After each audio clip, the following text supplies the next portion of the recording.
Assalamualaikum warahmatullahi wabarakatuh. Bismillahirrahmanirrahim. Alhamdulillahirabbil alamin wassalatu wassalamu ala asyrofil mursalin sayyidina maulana Muhammadin wa ala alihi washabihi ajmain. Amma ba'du. Ingkang sangat kula hormati guru kita bersama Kiai Haji Anwar Mansur, Kiai Haji Abdul Kafabi Mahrus, Kiai Haji Abdul Hakim, Kiai Haji Anim, Kiai Haji Zamzamis, dan ingkang kula hormati Bunyai Aina Ma'ruf ingkang kula hormati, wonten Gubernur Jawa Timur Bu Khofifah, sedanten Bunyai ingkang kula hormati. Niki kula sekedar dugi niku pun dadi anak yang berakhlak karimah. Dados kula boten perlu nyampean mau itu kata-kata tekotok niku pun saleh pol mriki diutus ning Aina lewat Gus Subam. Gus Subam itu putrane Mbah Mun. Terus kalau diteror satu orang tidak mandi ya dua orang. Semua niku kabeh diteleponi dulur kula, Gus kula. Waduh. Sing dereng ditelepon malaikat Jibril mawon. Untuk memaksa kula hadir. Kula wau matur Bu Khofifah, kula niku hanya mau undangan orang sepuh. Ternyata orang sepuh itu banyak. Teng Mbah Hamid Pasuruan sepupu Mbah kula, teng mriki gurune Mbah Maimun. Terus riyen Mbah Mun ngaji teng Lirboyo. Terus keluarga Lirboyo kadose memanfaatkan hak maksa. Kalau cerita sing ringan-ringan mawon bahwa bener Bu Khofifah tadi, berkah itu dimulai dari hal-hal sekeliling kita. Tapi karena saya sebagai kiai menekuni fikih-fikih perempuan, dulu itu ada Bahsul Masail begini Bu Khofifah, agak Bahsul Masail itu agak bener, tapi ya bener. Gimana hukumnya polisi dari perempuan, atau gimana hukumnya wanita jadi polisi.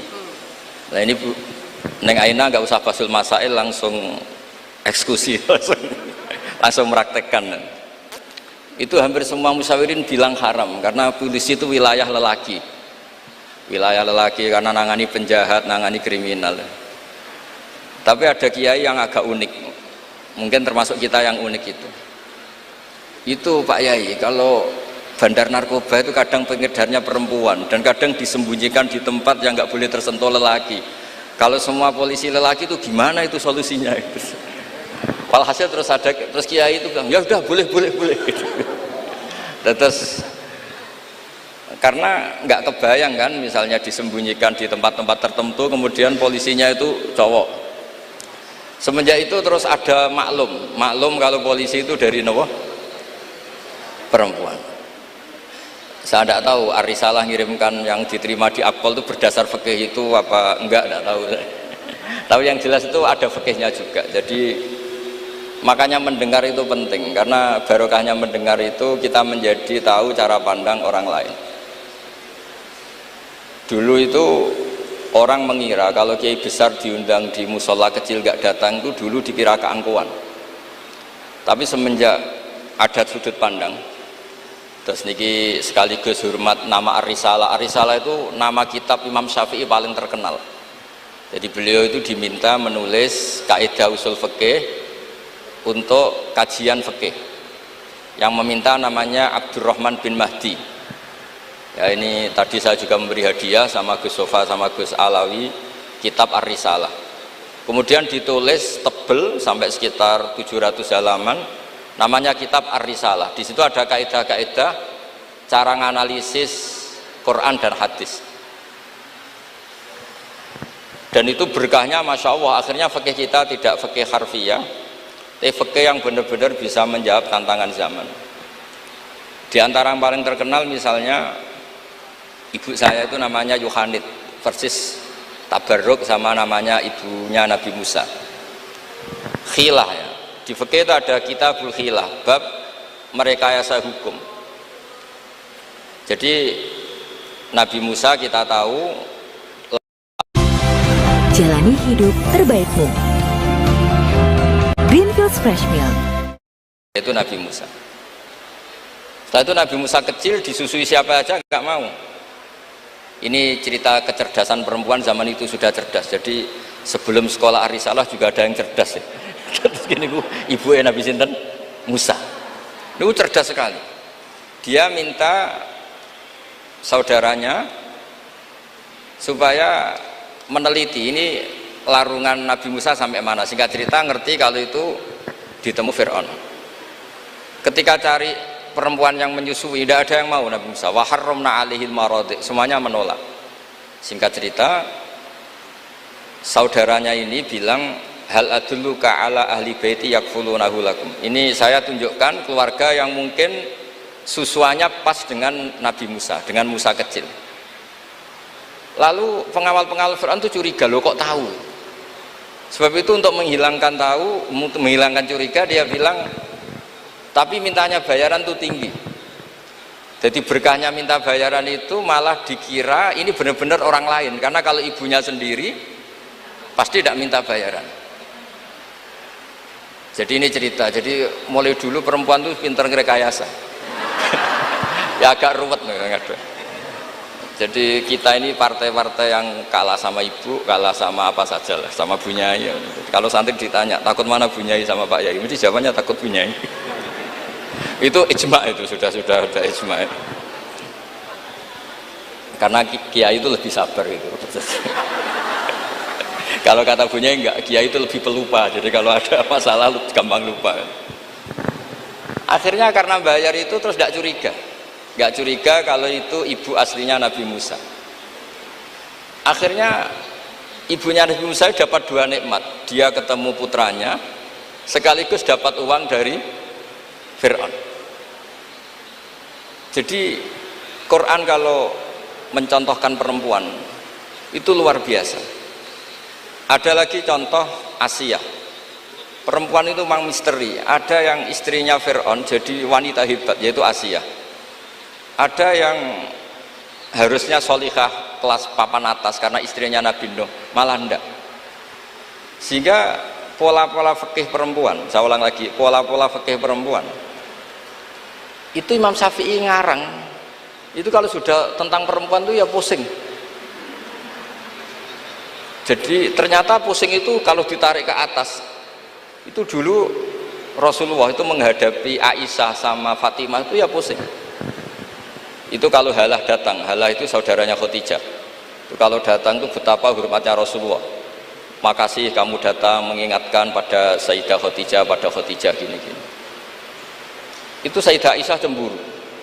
Kenapa engkau mengingat Khadijah terus padahal Allah sudah mengganti yang lebih cantik daripada yang sudah tua. Pokoknya menyebut ajus itu tua, yaitu Khadijah. Gantian Sayyidah Fatimah yang tersinggung karena ibunya disebut ajus, tua.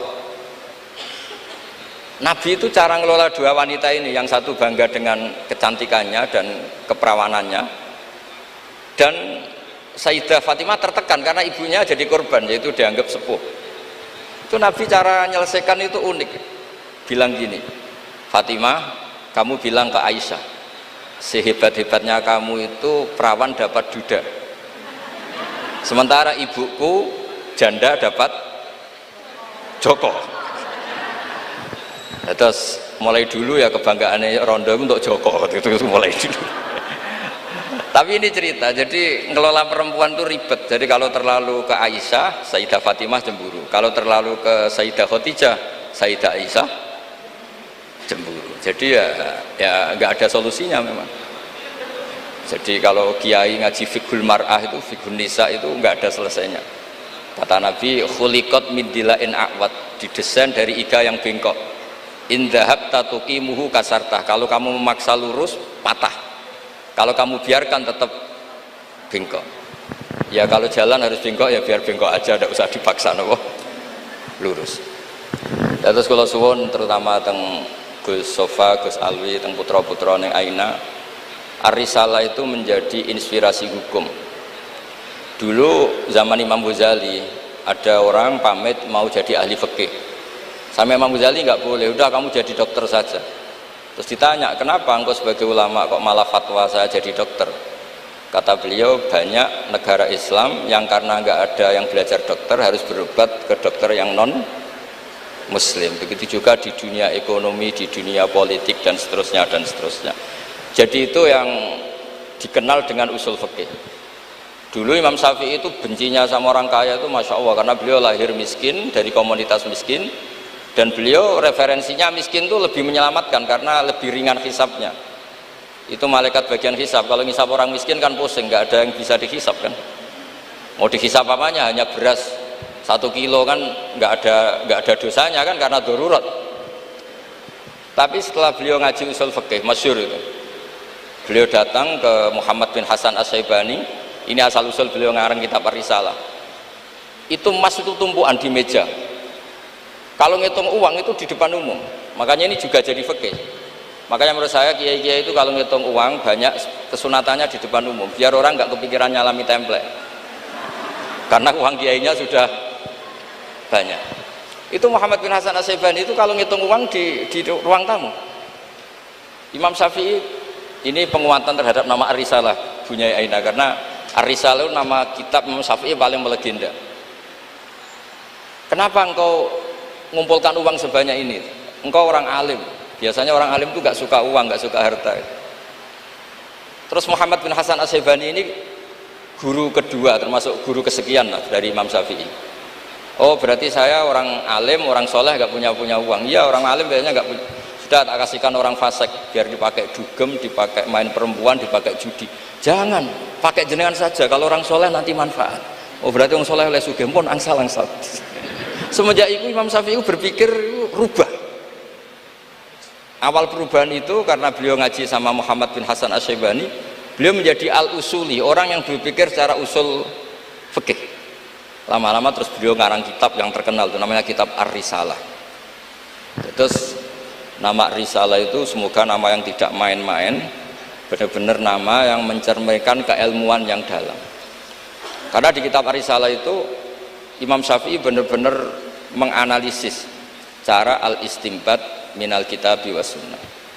Ya, terus beliau kalau ditanya masyhur itu ya, apa dalilnya perempuan misalnya mimpin, beliau cerita, inni wajadtum ra'atan tamlikuhum wa utiyat min kulli syai'. Semuanya itu ada dalil. Meskipun nanti ada aturan-aturannya, tapi Imam Syafi'i itu begitu fasih. Dan ini bisa kita lihat kalau kita belajar kitab Ar-Risalah, karena logika yang dibangun kayak tadi. Boleh nggak perempuan jadi polisi? Pertama pilihannya pasti tidak boleh, karena ada wilayah-wilayah yang ekstrim, takut diperkosa, takut mengalami pelecehan seksual macam-macam. Tapi ketika pertanyaannya dibalik, ketika kejahatan ada yang bentuknya nyuwun sewu pemerkosaan dan harus dites, terbukti tidak diperkosa apa enggak, apa-apa. Terus kalau polisinya lelaki semua itu gimana ya? Begitu juga dokter kandungan, dulu tuh geger, dokter kandungan tuh boleh nggak dari lelaki, geger. Tapi setelah Basul Masail didatangkan dokter kandungan, itu dari 10 yang tes, itu yang lulus lelaki semua, yang perempuan nggak lulus. Karena ketika melihat pendarahan, si perempuan ini kaget terus pingsan. Akhirnya yang dablek-dablek ini yang lulus jadi dokter. Nah, akhirnya terus mulai ahli fikih itu mikir dari penjelasan tadi. Apalagi kalau menunggu lama, terus jaraknya jauh, dia harus ke tempat prakteknya malam-malam. Kan kadang bayi juga mintanya lahir 1:30 dini hari. Nah, itu kan juga repot itu kalau singkat cerita akhirnya mau tidak mau ahli fikih ini mendengar dengan kondisi-kondisi seperti itu. Lagi-lagi jawabannya di kitab Ar-Risalah. Jadi kitab Ar-Risalah itu kitab di mana Imam Syafi'i itu berargumen. Sama seperti tadi, kiai besar diundang di musola kecil itu kalau nggak datang, dulu dianggap sombong. Mentang-mentang sudah besar diundang musola kecil nggak mau. Tapi setelah ada fikih itu, pikirannya dibalik. Wong jatah kiai cilik kok dijupuk yo gitu. Nah itu kalau toko-toko besar boleh di kampung-kampung kan kasihan yang ibu-ibu pedagang. Nah sekarang kalau kiai besar, payune kiai desa pendak manakipan ae sing kiyaine teko, kiai gede. Apa dadi lakone ra sida kan begitu. Wong saya berkali-kali ngalamin tuh, kalau saya nggak datang di acara-acara gitu, mesti kiai kampungnya matur nuwun Gus jenengan gak teko, muga teko. Ya karena mereka jadi lakon kalau saya datang kan mahjub. Nah itu kan terus jadi mindset fikih juga. Ternyata cara pandang, oh nak teko kiai yang sopan, kiai gede kok diundang musola cilik teko. Itu mungkin kata orang banyak seperti itu, tapi tanyakan kiai RT itu. Sopan opo? Jupuk rezekine wong kan begitu. Nah, fikih-fikih seperti ini itu adanya di kitab Ar-Risalah itu. Jadi Ar-Risalah itu kitab yang luar biasa. Jadi berkali-kali kalau matur sudut pandang itu harus kuat. Ya, sudut pandang itu harus kuat. Ya tadi, misalnya Imam Sya'roni dulu itu ditanya, kenapa engkau sekarang suka jadi orang kaya padahal dulu anda senang jadi orang miskin. Beliau cerita ada ulama ditanya seperti itu terus ngendikan li'afuza biladzatil khitab, supaya saya kalau ada khitabnya Allah itu tidak ngenes. Khitab apa? Wa anfiqu fisabilillah, kamu harus berderma di jalan Allah. Uang saja tidak punya kok disuruh berderma, supaya kalau baca Quran itu tidak ngenes teman-teman itu. Misalnya wajah itu bi amwalikum, saya tidak punya harta. Ya semuanya walhasil saya minta lah, baru karena kitab Ar-Risalah itu yang miskin dia seneng karena nanti tidak ada hisab, yang kaya juga seneng karena lebih manfaat pada orang banyak, yang nggak jabat ya seneng karena meringankan hisab, yang jabat seneng karena pahalanya banyak karena ngurus orang nopo banyak. Kulo nu asline terkenal iki mboten seneng, nganti sakniki kulo mboten nate ngurus median, mboten nate, wis pasrah pangeran semua urusan. Tapi donga menolak itu nggih mboten wani kulo mbek pangeran. Mergo engko nak sing wong carane ngaji gratisan nggih liwat wong koyo kula-kula ngeten iki. Karena kalau yang terkenal itu semuanya matre, itu juga repot umat. Tapi nak kula terkenal kula ya repot. Wis la haula wala quwata illa billah wa hasbunallahu wa ni'mal wakil. Jadi kula suwun niki memang diminta ngaji ilmiah nggih. Kula minta pondok ini harus menjadi pondok ilmiah. Yaitu misalnya ada dokter yang muslim, muslimah, soleh, solihah, anggap saja itu awal dari praktek islami di dunia apa? Kedokteran.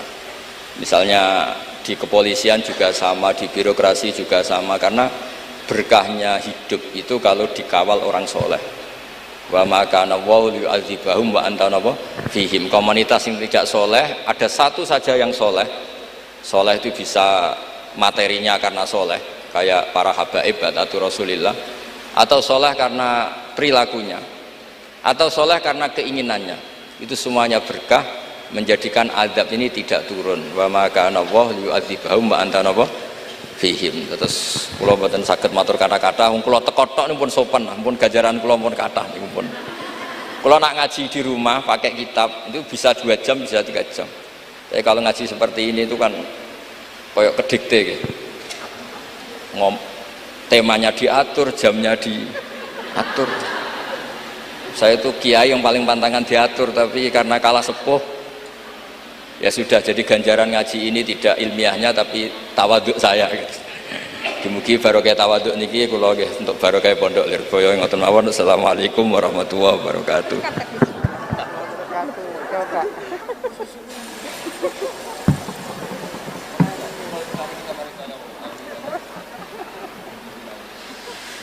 Padahal ibu-ibu dan pemirsa ini berharap masih 2 jam lagi ya Bu. Mohon izin Nyun Sewu Gus Baha, ini kita akan memberikan kesempatan kepada ibu-ibu nyai yang akan bertanya, dan ini pertanyaannya memang harus ditanyakan pagi hari ini karena kehadiran Gus Baha benar-benar sudah ditunggu-tunggu. Sepertinya bisa dimulai dengan pertanyaan yang pertama. Sinten monggo. Nggih, monggo.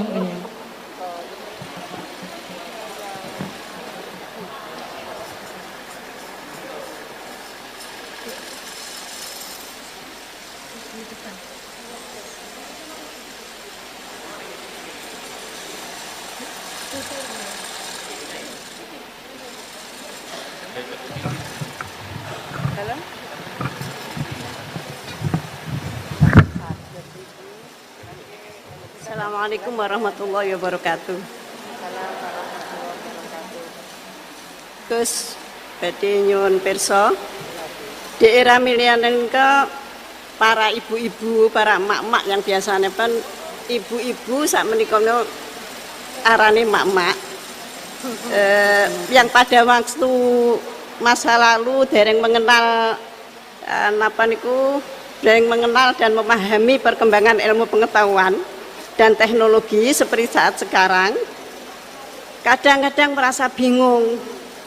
Ibu-ibu merasa bingung menghadapi tantangan pendidikan di masa sekarang ini. Peserta didik sekarang dituntut paham dan bisa mengoperasikan perangkat multimedia sosial supaya tidak tertinggal oleh perkembangan pendidikan yang sekarang ini perkembangannya sangat pesat. Sementara di sisi lain banyak informasi kurang mendidik yang bersumber dari perangkat multimedia tersebut. Ngeten Gus, ibu-ibu menika kadang-kadang bingung. Santri menika kan boten pareng beto HP. Tapi sekarang niku pendidikan memerlukan kita harus pakai HP. Nah, yang ibu-ibu itu mau mengikuti itu sudah kadang-kadang sininya sudah tidak nyambung.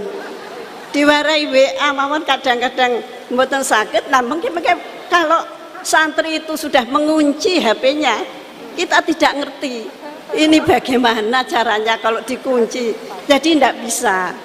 Terus bagaimana Gus caranya kita itu bisa mengarahkan anak-anak sehingga anak-anak itu walaupun pakai HP bisa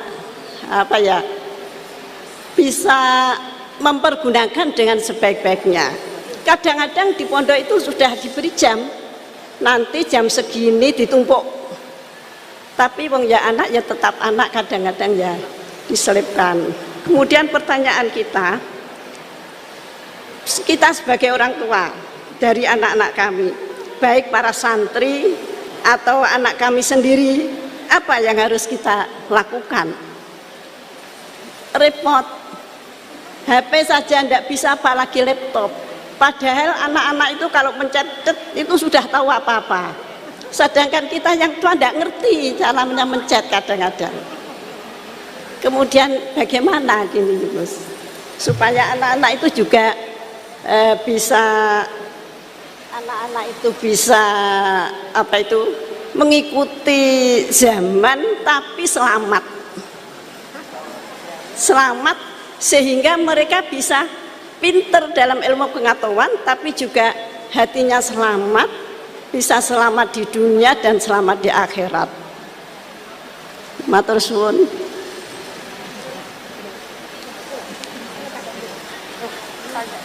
Monggo Gus Baha.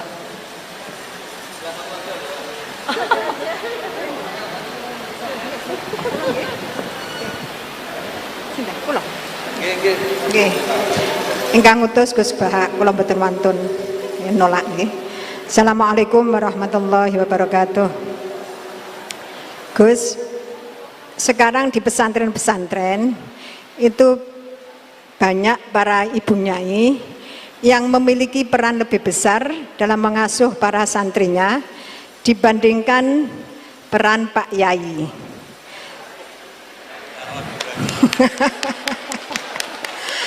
Tapi ketika ada ibu nyai yang namanya tercantum sebagai pengasuh, masih banyak masyarakat yang memandang tabu ini Gus, atau tidak etis. Bahkan dalam sebuah lembaga yayasan, seringkali perempuan-perempuan itu dimarginalkan. Padahal perempuan itu kalau diberi kesempatan luar biasa Gus, laki-laki kalah semuanya. Kadang pendapatnya itu tidak dihiraukan, meskipun sebenarnya bagus. Dan ini loh Gus, saya minta keadilannya Gus. Dalam menyikapi kenyataan seperti ini, kita sebagai kaum emak-emak itu harus bagaimana? Saya menuntut keadilan Gus, dari Pak Yai, dari panjenengan-panjenengan. Terima kasih. Assalamualaikum warahmatullahi wabarakatuh.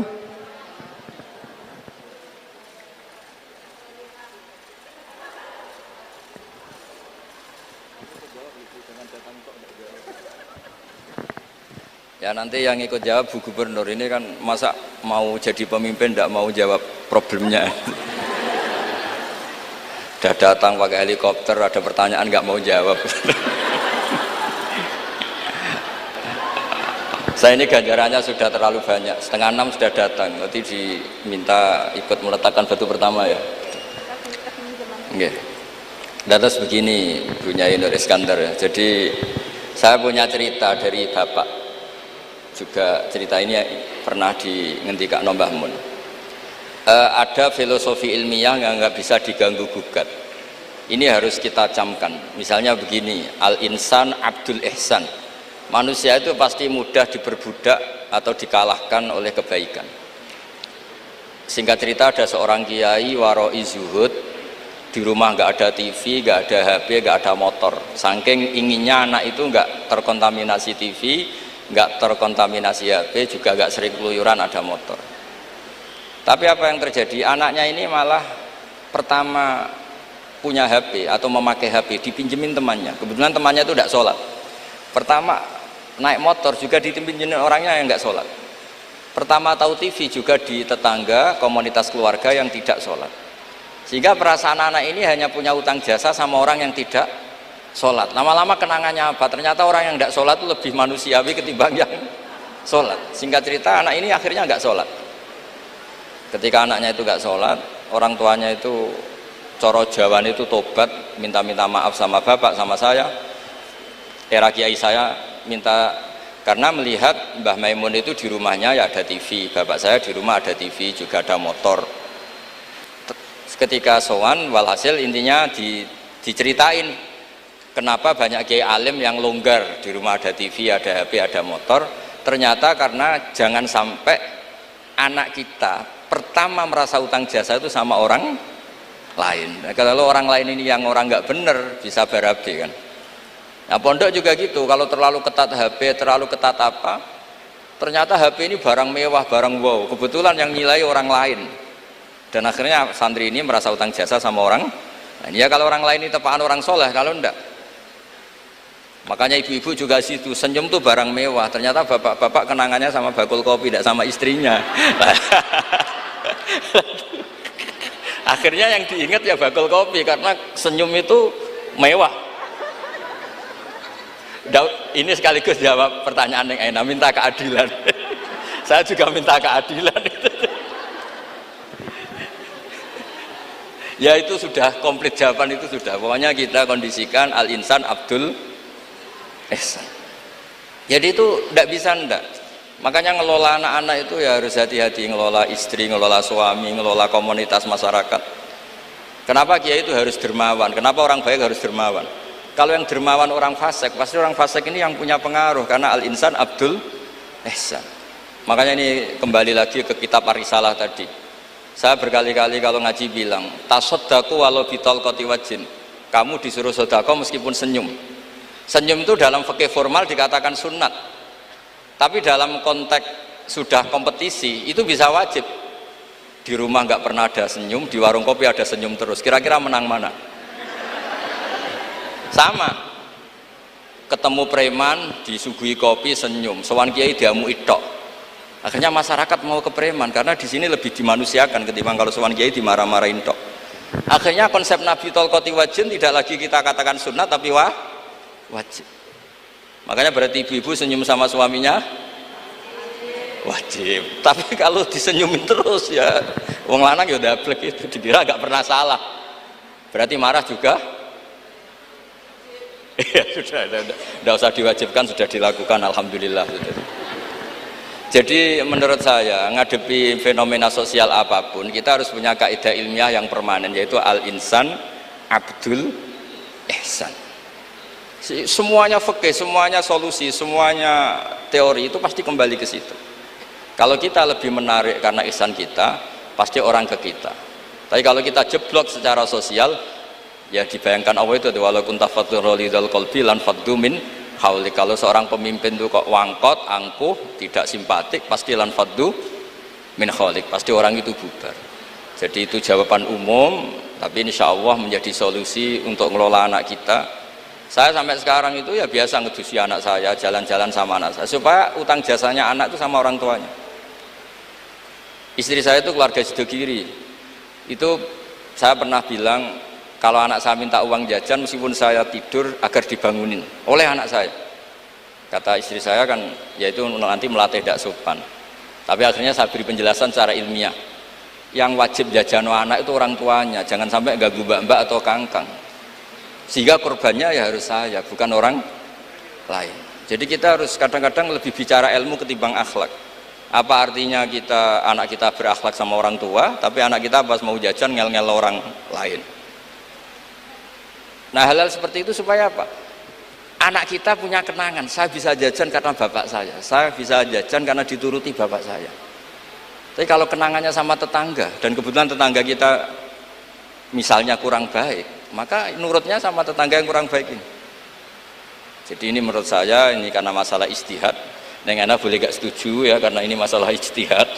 Tapi harus setuju, satu-satu diundang kok ora dituruti fatwane kan. Tapi jelas kaidahnya itu tadi pegang, al-insan abdul ihsan. Sehingga kita bisa ngelola gimana orang-orang baik itu berjasa.